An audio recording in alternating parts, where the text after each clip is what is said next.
Alright, so I'm in the final stages of, not the leak test, I'm just trying to get all these air bubbles out of here. I had to swap out the stock exhaust valve, which is a manual exhaust valve from Bits Power, for this automatic one. I didn't have to, I just prefer it. But, yeah, here she is. The side panel is off.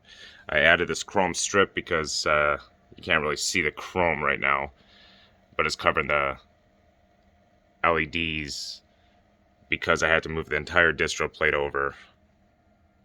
Just about, roughly, I would say about an inch, maybe an inch and a quarter, in order to fit the 16mm PTG tubing that I used throughout the build. So, yeah, it's going to turn out to be an awesome build. Huge thanks to Shannon and Rob, of course, for the fans. Be quiet in the house. I have tested them out already. I did unplug everything for the final leak tests and all that stuff, so I got to rewire it with proper cable management. Right now, the pump is just running off of my 1600 P2. You can't even see that. Let's see.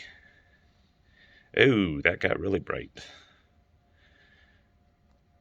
I am not doing this right. Well, I guess just the RGBs are really bright.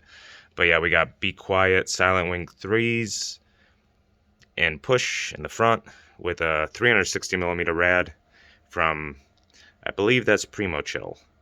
Let me turn down the ISO at this point.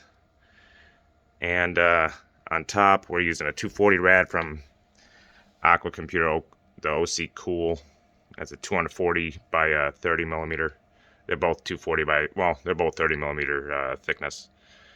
And of course, an EK velocity block. This has an i9 10850K, so it's a 10 core, 20 thread CPU. And of course, RTX 3090 Founders Edition. In this case, we're using a Bixby block.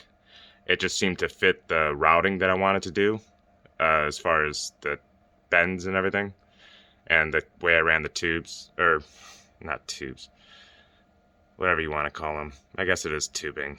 I just don't like that word, tubes. But yeah, oops, I forgot I have the top shroud on, which is magnetic.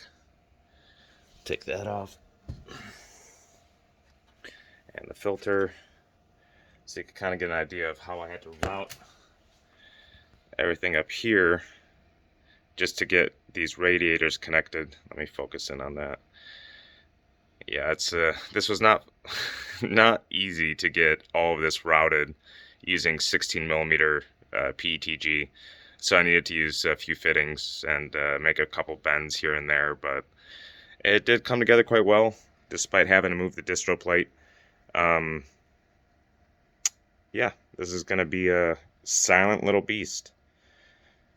Looking forward to giving it to its new owner pretty soon. Peace.